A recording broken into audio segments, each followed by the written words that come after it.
ప్రియమైనటువంటి దేవుని సంగమా, మీ అందరికీ కూడా ప్రభు అయిన యేసుక్రీస్తు నామమున వందనాలు తెలియజేస్తున్నాను. అందరూ గడిచిన వారం నుంచి ఈ వారం వరకు ఎంతోమంది మరి సంతోషంగా, కొంతమంది దుఃఖంగా వారి సమయాన్ని గడిపి ఉంటారు. ఈ వారం అంతా కూడా సంతోషంగా ఉన్నాను అని చెప్పడానికి వీలు లేదు, వారమంతా దుఃఖంగా ఉన్నానని చెప్పడానికి వీలు లేదు. అయితే దేవుడు సుఖ దుఃఖాలను దేవుడు ఏం చేసినాడంటే జతపరిచి ఉన్నాడు.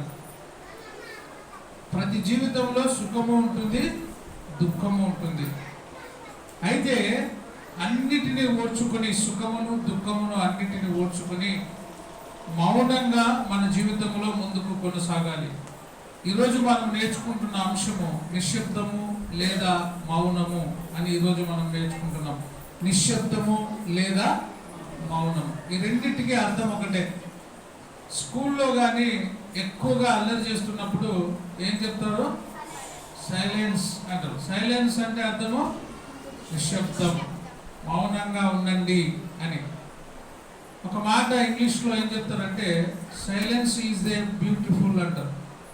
మౌనము అనేది చాలా అందమైనది అంట. సైలెన్స్ ఈజ్ దే బ్యూటిఫుల్, మౌనము చాలా అందంగా ఉంటుందంట. మౌనంగా ఎంత ఉంటామో అంత అందాన్ని కలుగజేస్తాయి. కానీ చాలామంది మౌనంగా ఉండరు, ఎక్కువగా నిశ్శబ్దంగా ఉండరు. వాళ్ళ జీవితంలో ఎక్కువగా మాట్లాడుతూ ఉంటారు, ఎక్కువగా వాళ్ళ మాటలను వ్యయపరుస్తూ ఉంటారు. కానీ ఇంగ్లీష్లో సైలెన్స్ అనేది ఏమంట? సైలెన్స్ ఈజ్ ఏ బ్యూటిఫుల్, చాలా అందమైనది ఏది అంటే అందం అంట. మౌనము అందమైనది అంటారు. ఒక సామెత ఉంది, చేతిలో ధనము నోటిలోని మాట రెండూ విలువైనవే. చేతిలోని ధనము నోటిలోని మాట రెండు విలువైనవి. వాటిని పొదుపుగా వాడితేనే మనిషికి విలువ. వాటిని ఎట్లా వాడాలా? పొదుపుగా వాడాలి. దేన్ని? చేతిలో ధనము నోటిలో మాట ఎట్లా వాడాలా? పొదుపుగా వాడాలి, అంటే జాగ్రత్తగా వాడాలి. చేతిలో డబ్బు ఉంది కదా అని వ్యర్థంగా ఖర్చు పెడితే కూడా కష్టమే. నోటిలో మాట ఉంది కదా అని ఎక్కువగా మాట్లాడినా కష్టమే. చేతిలో డబ్బు ఉంది అని ఎక్కువ ఖర్చు పెడితే అప్పుల పాలవుతాము. నోట్లో మాట ఉంది కదా అని ఎక్కువ మాట్లాడితే ఏమవుతుందంటే అవహేళన అవుతాం. ఈ రెండు జాగ్రత్తగా పొదుపుగా వాడుకోవాలి అని దేవుని మాటలో చూస్తున్నాం. చూడండి, మౌనము లేదా నిశ్శబ్దము అనే మాట ఈరోజు మనం నేర్చుకుంటున్నాం. మనము చదివినటువంటి కీర్తనలు 141 అధ్యాయము 3వ వచన భాగము మనం చదువుకున్నట్లయితే, కీర్తనలు 141 అధ్యాయము 3వ వచనాన్ని చదువుకుందాం. యెహోవా నా నోటికి కావలి ఉంచుము. నోటికి ఏం పెట్టమంటున్నాడు భక్తులు? కావలి అంటే ఏమి? సెక్యూరిటీ, కాపుదల. నోటికి కాపుదల అంట. ఎందుకు కాపుదల అడుగుతున్నంటే, ఎక్కువగా మాట్లాడకుండా నోటికి ఏం పెట్టమంటున్నాడు? కాపుదల. చూడండి మరొకసారి ఏం చెప్తుంది అక్కడ? 3వ వచనం, యెహోవా నా నోటికి కావలి ఉంచుము. కావలి ఉంచమంటున్నాడు. కావలి ఎందుకుంటారు? వాచ్మెన్ అంటాం కదా, నైట్ వాచ్మెన్, డే వాచ్మెన్ అంటారు. కావలి ఎందుకు చెప్పాలా? సమాధానం చెప్పాలా? కావలి ఎందుకుంటారు? దొంగలు పడాలా అని కాపలు పెడతారు కదా. విజయ్ నవ్వుతాడు, సెక్యూరిటీ చేసినాడు కాబట్టి నవ్వుతాడు. ఏం సార్ అట్టంటావు? సెక్యూరిటీ చేసి నేను జాగ్రత్త కాపాడిన మళ్ళీ నువ్వు అట్టంటావు అని. సెక్యూరిటీ అంటే జాగ్రత్తగా చూసుకునేవాడు అని, అవునా? కాపుదల, నోటికి కూడా కాపుదల ఉంచు అంటాడు. ఎందుకంటే మాటలు ఎక్కువగా నేను మాట్లాడకుండా నా నోటికి కావలి ఉంచుమో, కాపు పెట్టుమో. నా యెహోవా నా నోటికి కావలి ఉంచుము, నా పెదవుల ద్వారమునకు ఏం పెట్టమంటాడు? కాపు పెట్టు. అంటే జాగ్రత్తగా నా నోరు ఉండేటట్టుగా చెయ్యి అని ఇక్కడ మనం చూస్తున్నాం. నోటిని జాగ్రత్తగా మనం కాపాడుకోవాలి. ఎందుకంటే నోటి నుండి వచ్చే ప్రతి మాట చాలా విలువైనది. ఆ మాట ఇప్పుడే నేను చెప్తే, చేతిలోని ధనము నోటిలోని మాట రెండు ఎట్లా మాట్లాడాలా? పొదుపుగా మాట్లాడాలి. పొదుపుగా మాట్లాడిన మనిషి వాడితేనే దానికి విలువ అని చెప్తుంది. సామెతలు 10వ అధ్యాయము 19వ వచనాన్ని మనం చూసుకున్నట్లయితే, సామెతలు 10వ అధ్యాయము 19వ వచనం. కీర్తనలు చదువుతాం కదా, యెహోవా నా నోటికి కావలి ఉంచుము, నా పెదవుల ద్వారమునకు ఏం పెట్టమంటాడు? కాపు పెట్టు అని. ఎందుకు కావలి ఉంచాలి, ఎందుకు కాపు పెట్టాలి అంటే, ఎక్కువగా మాట్లాడితే ఆ మాటల్లో ఏముంటుందంట? చదవండి, సామెతలు 10వ అధ్యాయము 19వ వచనం. విస్తారమైన మాటలలో దోషము ఉండక మానదు. విస్తారమైన మాటలలో ఏముంటుందంట? దోషము అంటే ఏదో ఒక కల్మషము అనేది వస్తుంది. ఎక్కువగా మాట్లాడుతున్నప్పుడు ఆ మాటల్లో ఏమవుతుందంటే, మాట మాట్లాడితే ఇంకొకరి మాట వస్తుంది మధ్యలో, ఎవరిదైనా ఒక టాపిక్ వస్తుంది. ఆ టాపిక్ వల్ల ఏమవుతుంది? ఆ మాట ఎక్కడో పోయి ఇంకొకరి మాట వలన ఆ మాటల్లో ఎక్కువగా మాట్లాడుతుంటే, మాటల్లో విస్తారమైన మాటలలో దోషం ఉండక మానదు. తన పెదవులను మూసుకొనువాడు బుద్ధిమంతుడు. బుద్ధి లేనోడు బుద్ధిమంతుడా? నిజమేనా? పెదవులు ఏం చేసుకోవాలంట? మూసుకొని ఉండాల. పెదవులు ఎక్కువ తెరిచి ఎక్కువ మాట్లాడితే బుద్ధిమంతులా బుద్ధిహీనులా?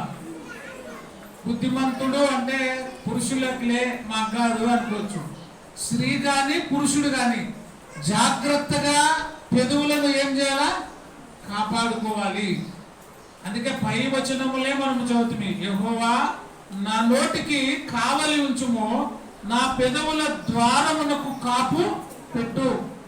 ఒకవేళ కాపు పెట్టకపోతే, కావలి ఉంచకపోతే, నేను మాట్లాడిన మాటలను బట్టి ఏముంటదంటే ఆ మాటల్లో దోషం ఉంటది.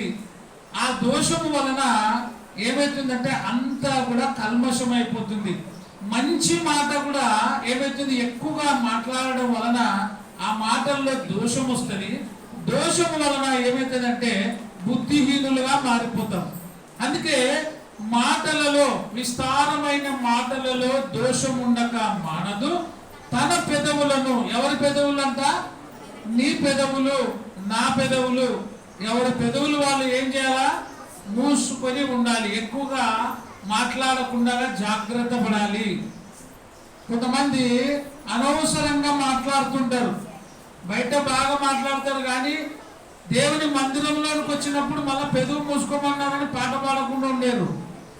సంఘంలో వచ్చినప్పుడు పెదవుల ద్వారా, హృదయము ద్వారా దేవుని కనపరచాలి. బయట మాట్లాడేటప్పుడు మన మాటలు తక్కువగా ఉండాలి, జాగ్రత్తగా మాట్లాడేది. దేవుని మందిరంలో వచ్చినప్పుడు దేవుడికి నీకు ఇచ్చిన నోరుని కానీ పెదవులను కానీ ఎవరి కోసం ఉపయోగించాలా? దేవుని స్తుతించడానికి, దేవుని గణపరచడానికి, దేవుని ఆరాధించడానికి నీ పెదవులు తెరవాలి. బయట మాట్లాడేటప్పుడు అనవసరమైన మాటలు మాట్లాడకుండా, విస్తారమైన మాటలు మాట్లాడకుండా నీ పెదవులను కాచుకొని ఉండు.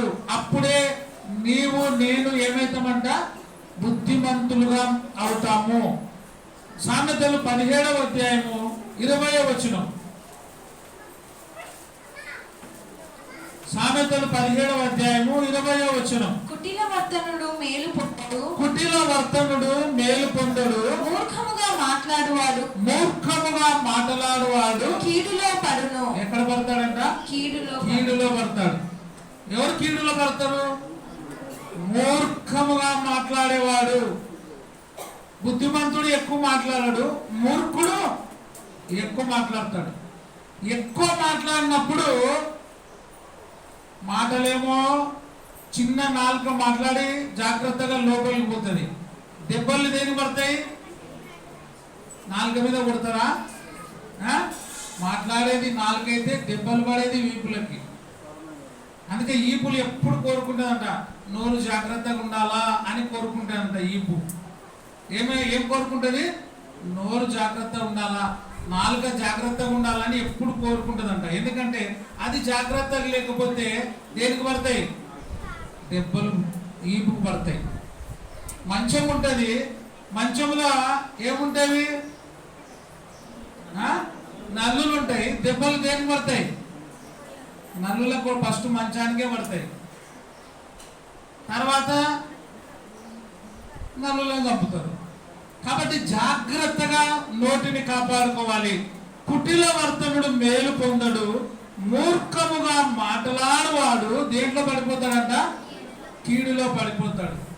అప్పుడు ఈపికి దెబ్బలు పడిన తర్వాత అప్పుడు అనుకుంటాడు, ఈ మాట నేను మాట్లాడకుండా ఉండాల్సింది, ఈ మాట నేను అనకుండా ఉండాల్సింది అని.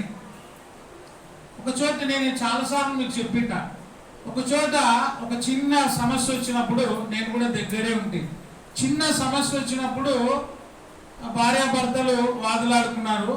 ఆ సమస్య పోలీస్ స్టేషన్ వరకు పోయింది.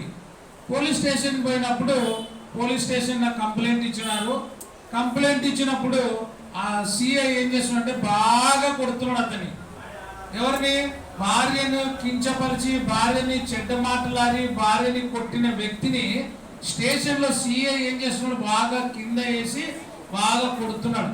ఇప్పుడైతే అట్లా కొట్టడానికి రూల్స్ లేవు. నేను చెప్పే మాట 25 సంవత్సరాల పూర్వంది.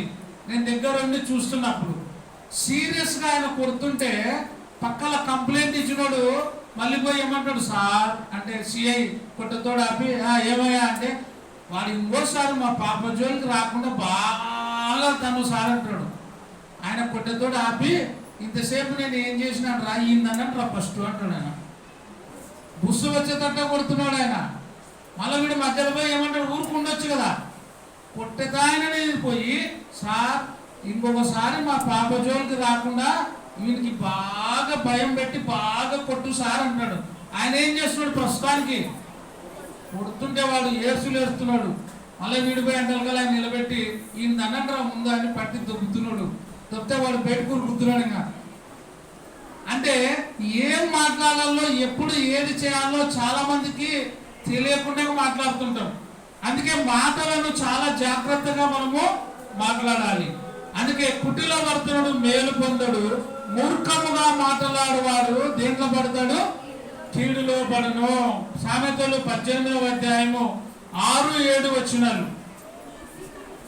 బుద్ధిహీనుని పెదవులు, బుద్ధిహీనుని బాగా జాగ్రత్తగా వినాలి. ఈరోజు మౌనము లేదా నిశ్శబ్దము అనే మాటను నేర్చుకుంటున్నాం.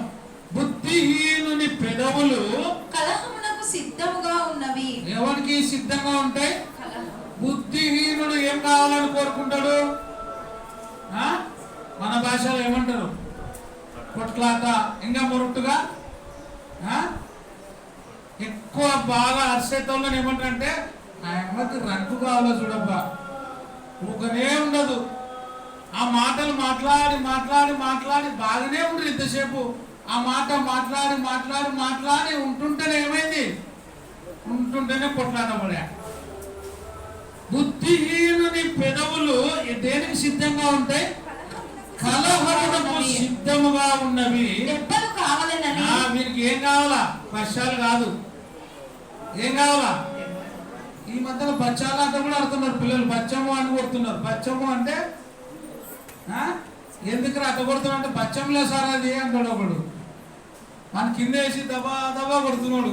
మొన్న ఎందుకు అట్ట కొడుతున్నావు అంటే, అది బచ్చం లేదు సార్ అంటాడు. బచ్చం అంటే అట్టనే కొడతారా? ఆయన పక్కలైన అంతేనా? బచ్చం అంటే కొట్టేదంట. బచ్చం అని కొడతాడు వాడు. అప్పుడు వాడేం చేయాలా? బచ్చం అని కొట్టినప్పుడు ఏం చేయాలా? అంగి నోట్లో పెట్టుకున్నావా? అప్పుడు వరకు కొట్టాల వాడు. అది బచ్చం. ఈ బుద్ధిహీనులు కూడా ఏం కావాలంట? దెబ్బలు కావాలనని వాడు కేకలు వేయును. ఊరుకుండ్రా ఊరుకుండ్రా ఊరుకుండ్రా. మీ నాయన కోపం వస్తే కొడతారు చూడు అంటే, వాడు ఇంకా వస్తే వాళ్ళ ఆయనకి ఏమొస్తుంది? కోపం వస్తుంది. కోపం వచ్చినప్పుడు ఏం పడతాయి? దెబ్బలు పడతాయి. బుద్ధిహీనుడు దెబ్బలు కావాలనని కేకలు వేయును. బుద్ధిహీనుని నోరు, బుద్ధిహీనుని నోరు వానికి నాశనము తెచ్చు. ఎవరికి? బుద్ధిహీనునికే నాశనం తెస్తుంది. ఎవరి పెదవులు? వాని పెదవులు వాని వాని పెదవులు వాని ప్రాణమునకు ఉరి తెచ్చును. వాని ప్రాణానికి ఉరి తెచ్చును. ఉరి తెస్తాయి. ఎవరి పెదవులు? బుద్ధిహీనుని పెదవులు వాని ప్రాణానికి ఏం చేస్తాయి? ఉరి తెచ్చును. ఉరి తెస్తాయి. కొండగాని మాటలు రుచిగల చాలా భోజనము. బుద్ధిహీనుని పెదవులు వాని ప్రాణమునకు ఉరి తెస్తుంది.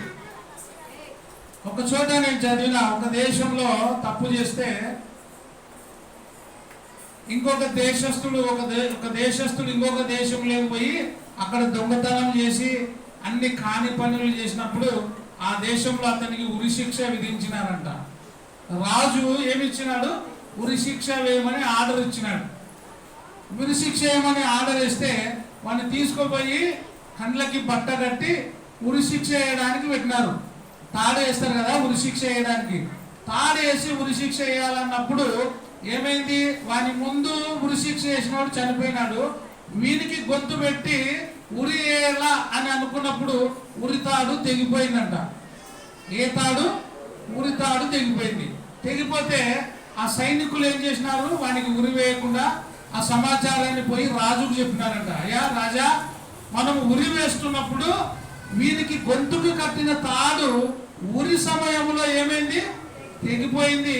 వీడు బ్రతికిపోయినాడు. ఈ సమాచారం నీకు చెప్తున్నాం, ఏం చేయాలా అని అడిగితే రాజు అన్నాడంట, సరే వాడు అదృష్టవంతుడు ఉన్నట్టున్నాడు, వానికి పడకుండా తాడు ఏమైంది? తెగిపోయింది, వాడిని వదిలిపెట్టండి అని చెప్పినాడు. చెప్పితే ఆ పోయేటప్పుడు, రాజు దగ్గర పోయేటప్పుడు వీడు ఉరి తాడు తెగినోడు ఊరుకుండకుండా ఏమన్నాడంట ఆ సైనికులతో, ఏం రాజురా మీ రాజు, ఉరి తాడు కూడా సరిగా అల్లనిక రాదురా మీకు, పోయి నా మాట చెప్పుకోండి అన్నాడంట. ఏమన్నాడు వీడు? ఏం రాజురా మీ రాజు, కనీసం ఉరి వేయడానికి ఉరి తాడు కూడా పేడనిక రాదా మీకు? నాకు ఉరి వేసేటప్పుడు ఈ తాడు ఏమైంది? తెగిపోయింది. ఏం రాజ్యం రా నాయనా మీది అని చెప్పినాడు. వీళ్ళు అంతా ఇని, రాజా మీరు బాగానే చెప్పినారు, వానికి క్షమించమని. వాడు ఉరి తెగినప్పుడు ఏమన్నాడు? ఏం రాజురా, ఈ ఉరి తాడు కూడా పేడనిక రాదు, ఏం రాజురా అని తిట్టినాడు. అట్టన్నాడా? అట్టయితే వాడిని ఇచ్చిపెట్టద్దండి. ఏం చేయాలా? మనల్ని, మన రాజ్యాన్ని ఏదో నేను దయదలిచి ఉరి వేయకుండా వదిలిపెడితే వాడు మనల్ని, మన రాజ్యాన్ని కించపరుస్తున్నాడు. కాబట్టి మళ్ళా మంచిది తెగని తాడు తెచ్చి వేసేయండి అని చెప్పినాడు. వాని మాట వానికి ఏమైంది? ఊరేంది. అదే వాడు తెగిపోయినప్పుడు, అయ్యా చాలా దండాలు వందనాలు, రాజుకు చెప్పండి, నాకు క్షమాభిక్ష పెట్టినందుకు నా తాడు తెగిపోయింది, ఎట్లయినా మీరు పోతున్నారు, నన్ను మళ్ళా ఉరి శిక్ష వేయకుండా నా విషయమే చెప్పండి అని అంటే వాడు రక్షించబడేవాడు. మనం కూడా మన మాట, అందుకే పై మాటలో మనం ఏం చూస్తున్నాం అంటే, కావలి ఉంచుము యెహోవా, నా నోటికి కావలి ఉంచుము అని మనం చూస్తుంది. మరి నోటికి కావలి లేకపోతే మనం మాట్లాడిన మాటల్ని బట్టి మనకే ఉరి వస్తుంది, ప్రమాదం వస్తుంది. సామెతలు 17వ అధ్యాయము 27-28 వచనాలు చదువుకుందాం. మాట్లాడువాడు, మితముగా మాట్లాడువాడు తెలివి గలవాడు. మితముగా అంటే లిమిటెడ్ గా, కొంచెమే మాట్లాడేవాడు ఏమంట? తెలివి గలవాడు. శాంత గుణము గలవాడు. వివేకము గలవాడు ఎవరంట? శాంత గుణము గలవాడు ఎవరంట? కొన్నిసార్లు శాంతంగా ఉంటే కూడా ఏమంటారు తెలుసా? వాడిని శాంతగాను ఎన్ని తిట్లు తిడితే కూడా ఏమన్నాడు, అన్నిటికీ పెట్టనే అంటాడంట. వాడే తెలియమంతుడంట. మాటకి మాట ఏమవుతుంది? ఎక్కువైతుంది. మాటకి మాట ఏమవుతుంది? ఎక్కువైతుందా కదా అన్నప్పుడు ఏమనుకున్నాను అనుకో, ఎంతనన్నా నేను శాతగానే అంటే అని మనం నోరు జాగ్రత్తగా పెట్టుకుంటే అది మనకే ఏమవుతుంది? మేలవుతుంది. అందుకే అక్కడ ఏమంటాడు? మితముగా అంటే కొంచెముగా మాట్లాడువాడు, తెలివి గలవాడు, శాంత గుణము గలవాడు, వివేకము గలవాడు. ఒకడు మూఢుడైనను, ఇది ఎంత మంచి మాట. ఒకడు మూర్ఖుడు మూఢుడైనను మౌనముగా ఉండిన ఎడల మౌనముగా ఉండిన ఎడల జ్ఞాని అని ఎంచబడును. జ్ఞాని అని వాడు ఎంచబడును. అట్టివాడు పెద్దగా వాడేతోడు, ఎక్కువగా మాట్లాడుతాడు. ఒకరోజు మాట్లాడకుండా మౌనంగా ఉంటే కూడా వాడు ఏమంటారు? జ్ఞాని. ఒరే వీడు నిన్న వరకు మొన్నటి వరకు వాగులు వాగుతుండే, ఎంత మంచోడు ఇవాళ నోరు కూడా మాట్లాడకున్నాడు అంటారు. అవునా కదా? మూర్ఖుడు కూడా మాట్లాడకుండా మౌనంగా ఉన్న రోజు ఏమవుతాడంట? జ్ఞానం గలవాడవుతాడు. నిజంగా చెప్పండి, మీరు ఎవరైనా చూసి వాయబ్బా ఆయన జోలికి పోకూడదు రానైనా, ఆమె జోలికి పోకూడదు, ఆమెతో పెట్టుకుంటే నోరు తెలిసిందంటే మనం తట్టుకోలేము అని అనుకొని ఒకరోజు వాళ్ళ దగ్గర పోయి మనం ఎంత తిట్టినా కూడా ఆ మూర్ఖుడు ఆ రోజు మాట్లాడకుండా మౌనంగా ఉంటే కూడా ఏమంటారు? ఆ రోజు అస్సలు నోరు తెరిస్తే గల గల గల గల మాట్లాడతాడు, ఎదురు చెప్పుతాడు. ఇవాళ ఎట్లున్నాడు? ప్రశాంతంగా వాడు, ఎంత మంచోడు వాడు అంటారు. అందుకే ఒకడు మౌనంగా మూఢుడైనా కూడా మౌనముగా ఉండిన ఎడల జ్ఞాని అని ఎంచబడును. అట్టివాడు పెదవులు మూసుకొనగా వాడు వివేకి అని వాడు ఎవడంట? వివేకి. మూర్ఖుడు కూడా పెదవులు మూసుకొని ఉంటే ఏమవుతాడు? వివేకేతాడు, జ్ఞానము గలవాడు అవుతాడు. ఒకవేళ జ్ఞానము గలవాడు కూడా ఎక్కువగా పెదవులు తెరిస్తే ఏమవుతాడు? బుద్ధిహీనుడుగా అవుతాడు. అందుకే నేను ముందు చెప్తే సైలెన్స్ ఈజ్ ఏ ఏమంట? బ్యూటిఫుల్, చాలా అందమైనది. మౌనంగా ఉండడమే ఒక అందం. అందుకే మూర్ఖుడు కూడా మాట్లాడకుండా ఉంటే వాడు ఏమవుతాడంట? జ్ఞానము గలవాడుగా వివేకి అని ఎంచబడును.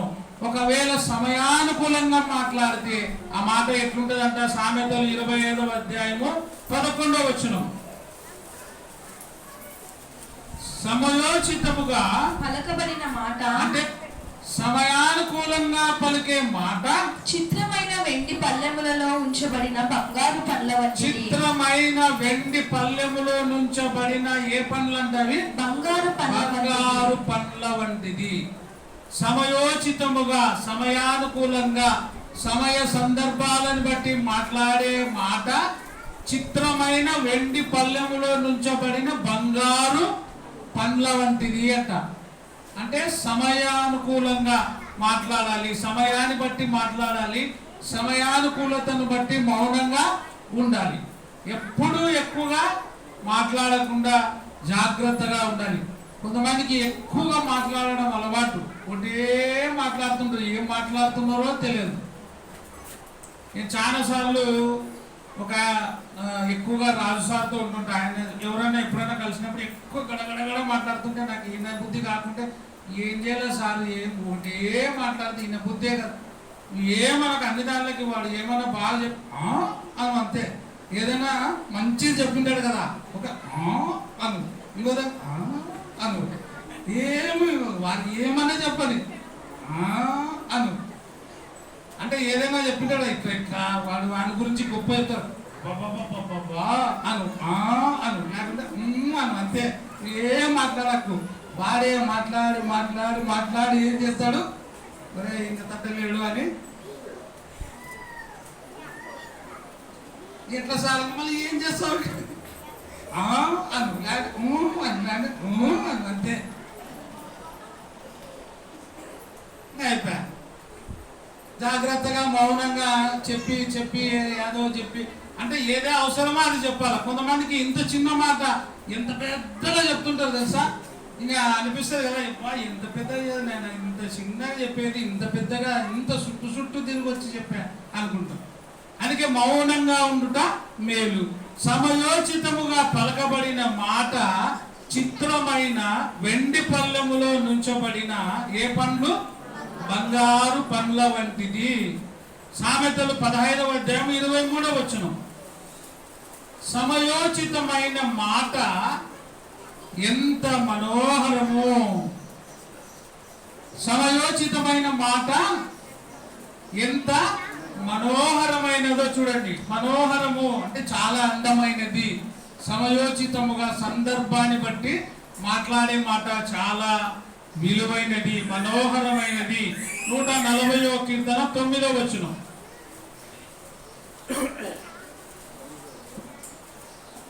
కీర్తనలు 149 వచనం. కీర్తనలు 140 అధ్యాయము 9 వచనం. నన్ను చుట్టుకొని వారు తల ఎత్తిన ఎడల వారి పెదవుల చేటు వారిని ముంచును గాక. వారి పెదవుల చేటు వారిని ముంచును. ఎవరి పెదవుల చేటు వారిని ఏం చేస్తుంది? ముంచేస్తుంది. ఎవరి పెదవులు వాళ్ళని ముంచేస్తుంది. ఎవరి పెదవులు వాళ్ళకి ఏం చేస్తుంది? అపాయంలోనికి పడేస్తుంది.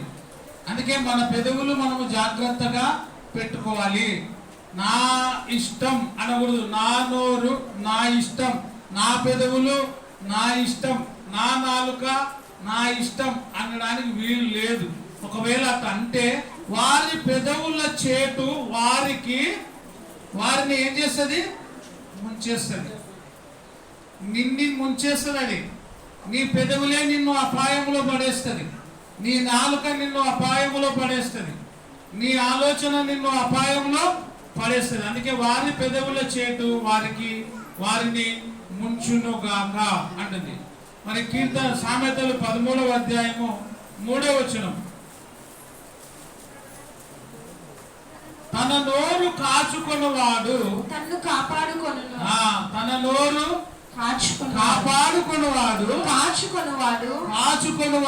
తన్ను కాపాడుకొనును. తనను కాపాడుకుంటాడు. నోరు కాపాడుకున్నవాడు తనను తాను ఏం చేస్తాడు? కాపాడుకొనును. ఊరు కొనక మాట్లాడువాడు తనకు నాశనము తెచ్చుకొనును. ఎవరు? ఊరు కొనక మాటలాడువాడు తనకు నాశనము తెచ్చుకొనును. ఎవరో కాదు. ఎవరైతే అనవసరంగా మనం మాట్లాడతామో మన మాటలు మనలను ఏం తీసుకొస్తుంది? నాశనాన్ని తీసుకొని వస్తుంది. అందుకే తన నోరు కాచుకొని వాడు తన్ను కాపాడుకొనును. ఊరు కొనక మాటలాడువాడు తనకు నాశనము తెచ్చుకొనును. ఊరు కొనక మాట్లాడితే ఆ మాటలు మనల్ని నాశనములోకి తీసుకొని పోతుంది. అందుకే ఎవరి పెదవులు ఎవరిని నాశనానికి తీసుకుపోతున్నాయి? ఎవరి పెదవులు? మన పెదవులే మనల్ని నాశనానికి తీసుకొని పోతున్నాయి. మన నాలుకనే మనల్ని నాశనమునికి తీసుకొని పోతున్నాయి. అందుకే భక్తులు చక్కగా గ్రంథాల్లో రాసినారు, యెహోవా నా నోటికి కావలి ఉంచుము, నా పెదవుల ద్వారమునకు కాపు పెట్టు, నా పెదవుల ద్వారమునకు కాపు పెట్టు. ఎందుకంటే నేను ఎక్కువగా మాట్లాడకుండా నాకు కావలి ఉంచు, నేను జాగ్రత్తగా మాట్లాడేటట్టుగా, జాగ్రత్తగా నా నోటి మాట నా నుండి వచ్చేటట్టుగా నన్ను జాగ్రత్త పరచు అని ప్రార్థన చేసినారు. అందుకే మనము జాగ్రత్తగా ఉండాలి. మరి గొల్యాతు ఏం చేసినాడు? ఆ ఇజ్రాయేలీల మీదకి వచ్చినప్పుడు ఏం చేసినాడు? సవాలు విసురుతూ తిరిగినాడు. యుద్ధానికి రమ్మని పిలిచినాడు. గొప్ప గొప్ప వాళ్ళందరూ కూడా నిలబడి అందరూ భయపడి చూస్తున్నారు. అతడు విసిన సవాళ్ళు, అతడు మాట్లాడిన మాటలన్నీ కూడా దేవుడు విన్నాడు. ఎవరిని పంపించినాడు? దావీదును పంపించినాడు. సండే స్కూల్ పిల్లలు పాటలు పాడుతుంటారు, చిన్న దావీదు చిన్న దావీదు 1 2 3 రాళ్ళు ఏరినాడు, కొట్టినాడు, పడిపోయినాడు అని. ఆ మాట్లాడినటువంటి గొల్యాతు మాటలు అతన్ని ఏమిటికి తీసుకుపోయినాయి? మరణానికి తీసుకుని పోయినాయి. దావీదు మాట్లాడిన తగ్గింపు మాటలు దావీదును ఏం చేసినాయి? ఉన్నతమైన స్థానంలోనికి తీసుకొని పోయినాయి. నిన్న శుక్రవారం రోజు మనం నేర్చుకుంటే ఏమన్నాడు? దావీదును తరుముతూ వచ్చినప్పుడు ఏం చేసినాడు? దావీదును తరుముతూ వచ్చినాడు సౌలు. దావీదు తప్పించుకొని పారిపోతూ ఉన్నాడు. ఒకరోజు దావీదు యొక్క సైన్యమంతా కూడా ఒక గుహలో ఉన్నారు. అనుకోకుండా సౌలు రాజు మరి శంకా నివర్తిని అంటే వాష్రూమ్కి పోయినాడు. దాంట్లోకి పోయినప్పుడు ఏం చేసినాడు? ఈ దావీదు తన కొంగు అంటే తన వస్త్రాన్ని, సౌలు వస్త్రాన్ని కోసేసినాడు. కోసి తర్వాత తన మనసులో అనుకొని బాధపడుతూ, యెహోవా అభిషేకించిన వాణిని నేను చంపడము అది నాకు మంచిది కాదు అని చెప్పి ఆయనతో అంటాడు, నైనా తండ్రి ప్రభువా, నేను చచ్చిన కుక్క వంటి వాడనైన నన్ను నువ్వు ఇంతగా తరుముతున్నావే, నేను నీకేం చేసినా అంటాడు దావీదు. సౌలేమో ప్రతిసారి దావీదు మీద పడుతూ వచ్చినాడు. దావీదు ఏ కీడు చేయలేదు. దావీదు ఏం చేసినాడు? ఇజ్రాయేలీల సైన్యాన్ని కాపాడినాడు. ఫిలిస్తీయుడైనటువంటి వాడు దేవుని పిల్లల మీదకి వచ్చినప్పుడు భయపడి రాజు సైన్యము అందరూ కూడా నిలబడి చూస్తున్నప్పుడు వాడు ఏదేదో వాగి తన నోరు పారేసుకున్నా కూడా అందరూ భయపడినాడు. దావీదు వచ్చి అంటున్నాడు, యుద్ధము నాది కాదు, యెహోవాదే. దేవుని పిల్లలను ఎదిరించుటకు వీడు ఎంతటి వాడు అంటున్నాడు. ఆయన మాటలు చూసి పక్కలలో అనుకున్నాడు, ఏ నీకు ఎంత గర్వంరా, నువ్వు ఇంత లేవు, ఇన్ని మాటలు మాట్లాడుతున్నావు, ఇంతమంది నిలబడి చూస్తుంటే నీవు ఇన్ని మాటలు మాట్లాడుతున్నావు, నువ్వు వెళ్ళిపో అన్నాడు. అయినా దావీదు సౌలు దగ్గర పోయి అన్నాడు, రాజా నువ్వు సెలవిస్తే నేను పోతా యుద్ధానికి అంటే. ఆయన యుద్ధ పరికరాలన్నీ ఇచ్చి పొమ్మన్నప్పుడు అది ఆయనకు వాడుక లేదు. ఒడిశాలు తీసుకొని పోయినాడు. తీసుకొని పోయి ఏం చేసినాడు? ఫిలిస్తీయుడైనటువంటి గొల్యాతును ఒక్క ఒడిశా అంటే ఒక గులకరాయితో చంపేసినాడు. అంటే దావీదు యొక్క మాటలు సైనికులకు ఏం చేసింది? బలాన్ని ఇచ్చింది. మన మాట కూడా మన బంధువులకు మన స్నేహితులకు ఆదరించే మాటగా ఓదార్చే మాటగా ఉండాలి. సౌలు తరుముతూ వచ్చినప్పుడు చాలాసార్లు తప్పించుకొని పారిపోయినాడు దావీదు. అతడు దొరికినా కూడా చంపే పరిస్థితి వచ్చినా కూడా అంటున్నాడు, నేను నిన్ను చంపను, ఎందుకంటే నీవు అభిషేకించబడిన వాడవు. రాజా, నా ప్రభువా, నాయనా అంటున్నాడు. ఎవరైనా శత్రువున్నట్టు పిలుస్తారా? మనమైతే ఏం చేస్తాం? దొరికితే మన శత్రువు మనల్ని దొరికితే ఏం చేస్తాం? ఎవరైనా ఒక ఈ మీద కొట్టి పరిగెత్తినాడు అనుకో, వాని ఇంట పడతాం. దొరికినాక ఎన్నేట్లు కొడతాం? ఒకటే కొడతామా? నిజం చెప్పండి, ఎన్ని కొడతారు? ఆడోళ్ళు కానీ మగోళ్ళు కానీ ఒక 5-6 కొడతాడు. వాడు ఒక్కటి కొట్టి పారిపోతే వాడు పట్టుకున్న తర్వాత ఎన్ని ఏట్లు కొడతాం? 4-5 ఏట్లు కొడతాం.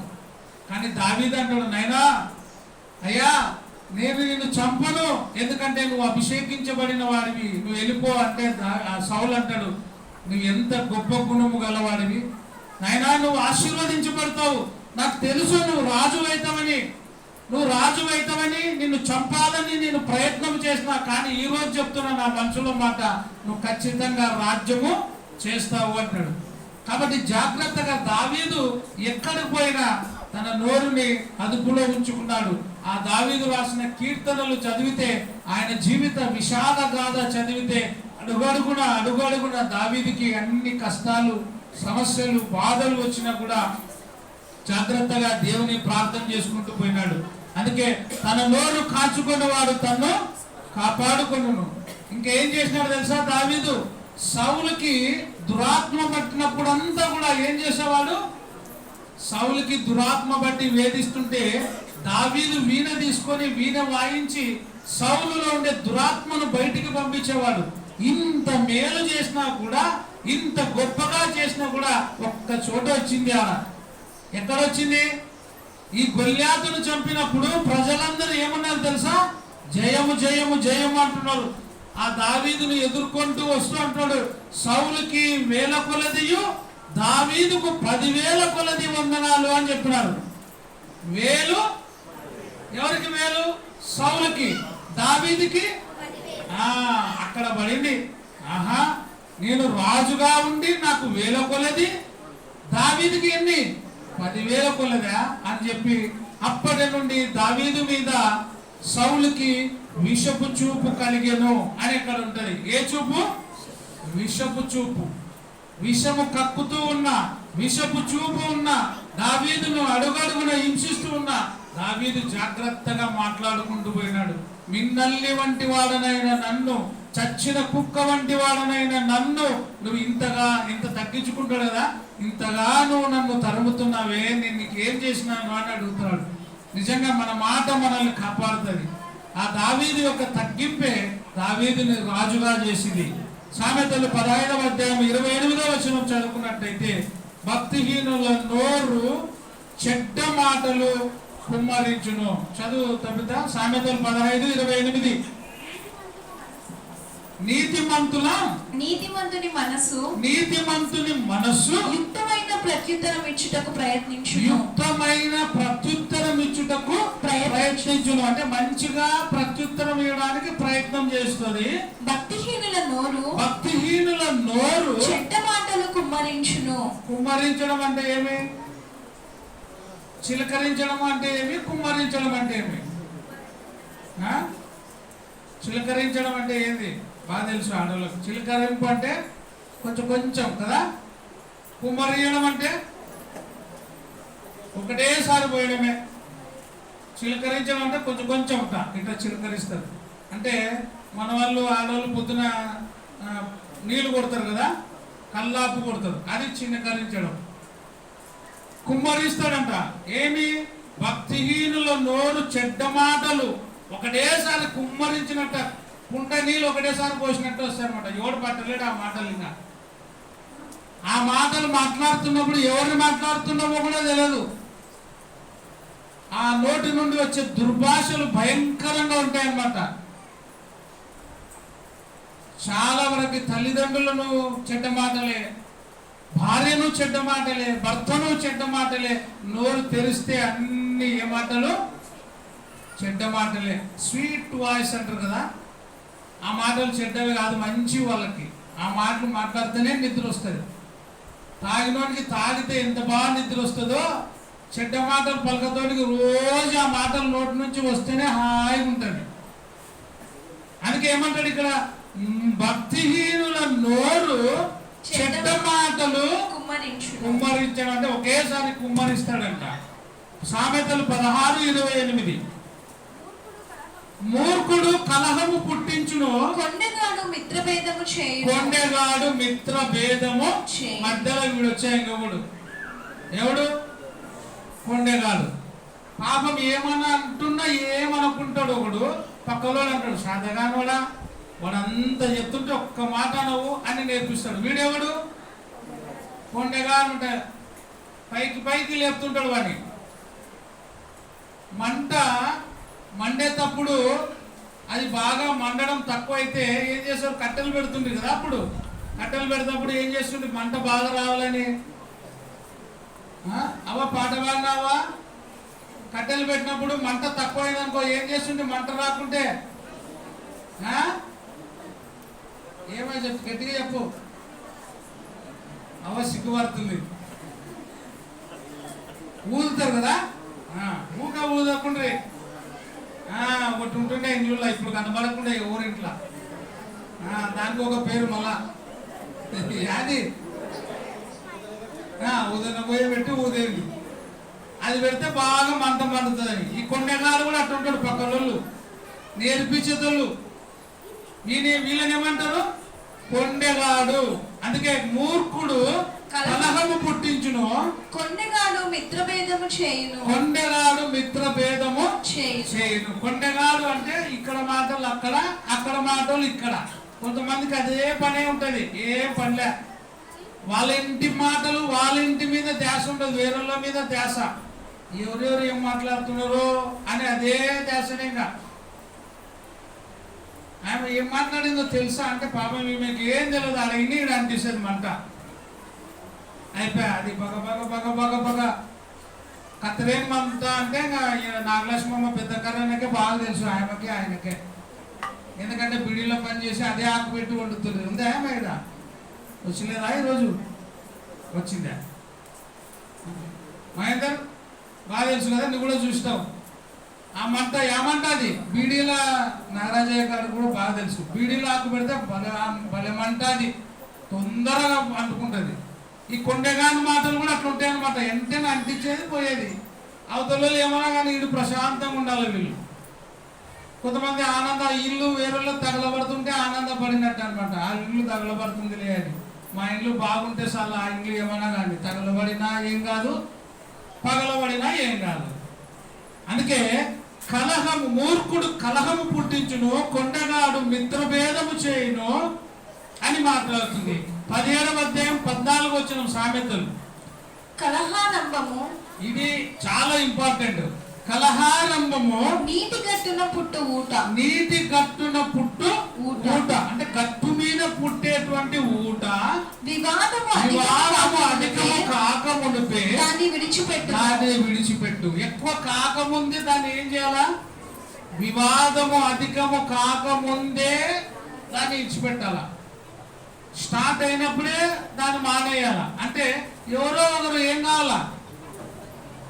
తగ్గాల. తగ్గకుంటే ఏమవుతుంది? నువ్వంతా బాగలేను చూడండి, నువ్వే బాగలేదు, నాకన్నా బాగలేదు అంటే అది సింపుల్. నువ్వు బాగలేను అనివి అన్నావు అనుకో, మనమేమంటాం? నాకన్నా నువ్వు ఇంకా బాగలేను అనివి. అది స్టార్ట్ అవుతుంది. ఇంకా నీటి మీద అంటే గట్టు మీద పుట్టు ఊట అది స్టార్ట్ అయినప్పుడే దాన్ని ఏం చేయాల? ముగియాలంట. అందుకే కలహారంభము నీటి గట్టున పుట్టు ఊట అధికము వివాదము అధికము కాక మునుపే దానిని విడిచిపెట్టేసేలా. విడిచిపెట్టకుంటే అదేమవుతుంది? అంటుకుంటుంది. అంటుకొని కాల్ చేస్తుంది. అది మనకే ప్రమాదము. 11వ అధ్యాయము సామెతలు 12వ వచనం. తన పొరుగు వానిని తృణీకరించువాడు బుద్ధి లేనివాడు వివేకి అయిన వాడు మౌనముగా ఉండును. వివేకి అయిన వాడు ఏమంటాడు? మౌనముగా ఉండును. వివేకము గలవాడు మౌనంగా ఉంటాడు. ఈరోజు మనం నేర్చుకుంటున్న ఏది? మౌనము లేదా నిశ్శబ్దం. వివేకము గలవాడు ఎట్లుంటాడు? మౌనంగా ఉంటాడు, నిశ్శబ్దంగా ఉంటాడు. వివేకి అయిన వాడు మౌనముగా ఉండును. సామెతలు 19:11. ఒకని సుబుద్ధి వానికి దీర్ఘశాంతమునిచ్చును. ఏ బుద్ధి? సుబుద్ధి. మంచి బుద్ధి. సుబుద్ధి అంటే మంచి బుద్ధి. ఒకని మంచి బుద్ధి వానికి ఏమిస్తుంది? దీర్ఘశాంతం. మంచి మనశ్శాంతిని ఇస్తుందంట మంచి బుద్ధి. పుల్లు బుద్ధి, చెడ్డ బుద్ధి దీర్ఘశాంతం ఇయ్యదు, దీర్ఘ దుఃఖం ఇస్తుంది అనమాట. ఏ బుద్ధి? మరొకసారి చదువుతా. ఒకని సుబుద్ధి. సుబుద్ధి అంటే మంచి బుద్ధి. ఒకని మంచి బుద్ధి వానికి దీర్ఘశాంతము. మంచి బుద్ధి ఉంటే దీర్ఘశాంతంగా ప్రశాంతంగా ఉంటాడు. మంచి బుద్ధి కాదు, సుబుద్ధి కాదు, దుర్బుద్ధి ఉంటే ఆ దుర్బుద్ధి ఏం చేస్తుందంట? దుఃఖాన్ని ఇస్తుంది, దీర్ఘ దుఃఖాన్ని ఇస్తుంది. తప్పును క్షమించుట అట్టి వానికి ఘనతనిచ్చును. అట్టి వానికి ఘనతనిస్తుంది. ఎవరికి? సుబుద్ధి గల వానికి ఘనతనిస్తుంది. 19:19 సామెతలు. మహాకోపి అగువాడు. ఏ కోపి అంట? మామూలు కోపి కాదు ఇది, మహాకోపి. నేను ఎప్పుడు చెప్తుంటా కదా, మూర్ఖుని మార్చాలంటే యా మూర్ఖుని దగ్గర విడిచిపెట్టాలా? ఒక మూర్ఖుని మార్చాలంటే మంచివాడు మార్చలేడు. మూర్ఖుని మార్చాలంటే ఆ మూర్ఖుని మహామూర్ఖుని దగ్గరకు పోయి తీసుకుపోయి విడిచిపెట్టాలా. ఒక కోపిష్టిని మార్చాలంటే మహాకోపం గల వాడి దగ్గర పోయి విడిచిపెట్టాలా. ఆల్రెడీగా వీడు ఎవరంట? మహాకోపి. ఈ మహాకోపిని ఏం చేయాలా? ఇంకా కోపం మహాకోపం అంట ఇది. ఈ మహాకోపిని ఎక్కడ విడిచిపెట్టాలా? వాని దగ్గర నుంచి మనమే పారిపోవాలి. ఎవరు విడిచిపెట్టినా వాడు మారాడు. వాని దగ్గర నుంచి మనమే పారిపోవాలి. మహాకోపి అగువాడు దండన తప్పించుకొనడు. వానిని తప్పించినను వాడు మరలా కోపించుచూనే వాడు ఏం చేస్తుంటాడా? కోపించుచూనే ఉంటాడంట. మహాకోపి మాటికి ఏం చేస్తుంటాడంట? కోపము పడుతూనే ఉంటాడు.